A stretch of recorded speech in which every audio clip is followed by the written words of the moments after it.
గడవనిలైన ఉపాధ్యాయులకు, నా తోటి మిత్రులకు అందరికీ నా హృదయపూర్వక నమస్కారం.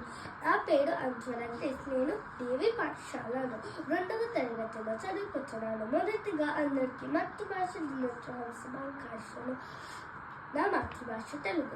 దేశ భాషలందు తెలుగు లెస్స, దేశ భాషలందు తెలుగు లెస్స అని ఒక గొప్ప చక్రవర్తి అయిన శ్రీకృష్ణదేవరాయ కొనియాడాడు. తల్లి బడిలో నేర్చుకునే భాషను మాతృభాష అంటారు. ప్రతి బిడ్డ తల్లిని కాపాడుకున్నట్లు మాతృభాషను కూడా కాపాడుకోవాలి.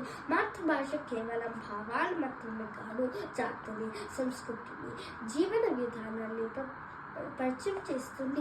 ఈ ప్రపంచంలో 6,000కు పైగా భాషలు ఉన్న కొన్నైతే అంతరించిపోయాయి. ఒక భాష అంతరిస్తే దాంట్లో ఉన్న పారమైన జ్ఞానం నశించిపోతుంది.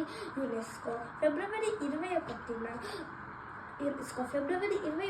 మాతృభాష దినం. ప్రతి భాషను కాపాడుకోవాలని యునెస్కో ఫిబ్రవరి 21న మాతృభాష దినోత్సవంగా ప్రకటించింది.